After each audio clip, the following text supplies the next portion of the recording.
Day 44 of 100 in UK. आम्ही काल रात्री साबुदाणा भिजत घातलेलं, तर आम्ही डिसाईड केलं की साबुदाण्याची आज मस्त खिचडी बनवूया. आम्हाला आता साबुदाण्याची खिचडी बनवायला एकदम प्रॉपर आली आणि एकदम चांगली पण झालेली खिचडी. आम्हाला रोज ब्रेकफास्ट साठी खूप लेट होतं आणि मग आमचं जेवण पण खूप लेट होऊन जातं. मग आम्ही दिवसातून 1-2 मूवी तरी बघतोच, त्यात आमचा टाइम निघून जातो. त्यानंतर आम्ही केली आमच्या जेवणाची तयारी. आम्ही बनवणार होतो डाळ भात आणि ऑमलेट. मी 4 अंडींचं ऑमलेट बनवलेलो आणि हे काहीतरी असं झालं, पॅन छोटा पडला वाटतं. जाऊन वगैरे आम्ही तयारी केली जिमला जायला आणि माझा आज लास्ट डे होता जिमचा. कधी 1 महिना निघून गेला समजलंच नाही. माझी मेंबरशिप फक्त 1 मंथचीच होती. जिम मध्ये जाऊन समजलं की माझी मेंबरशिप तर कालच संपलेली, पण कसं बसं भूषणच्या गेस्ट पास वरती मला एंट्री भेटली. लास्ट दिवस होता माझा जिमचा, तर आम्ही मिनिमम 2 तास तरी टेबल टेनिस मन भरून खेळून घेतलं. आमचं टेबल टेनिस खेळून झाल्यानंतर आम्ही जाणार होतो स्विमिंगला गेलो आणि तिथे आम्हाला एक बाई भेटली. तिने आमचा अर्धा 1 तास तिथेच खाल्ला. इकडे होंडाची गाडी दिसली. भाई इथे कशी आली, कोणीतरी इम्पोर्ट केली असणार पक्का.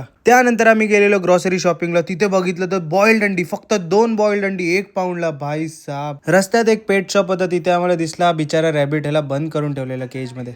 इथे आम्ही चांगल्या प्लेसेस सोडून सगळ्यात जास्त सुपर मार्केट्स मध्येच फिरलो असणार. हे सगळं घेऊन आम्ही निघालो घरी आणि मला मस्त सोयाबीनची भाजी बनवायची होती. मी सोयाबीन ऑलरेडी भिजत ठेवलेले. मी चालू केलं सोयाबीनची भाजी बनवायला आणि सगळ्याचा प्रोसेस एकदम सेम आहे. गायत्रीने किती मस्त भाजी बनवलेली, खूप जास्त टेस्टी होती. मी तर संपवून टाकली ती सोयाबीनची भाजी. त्यानंतर गायत्रीने लावलेला हा मूवी हसी तो फसी.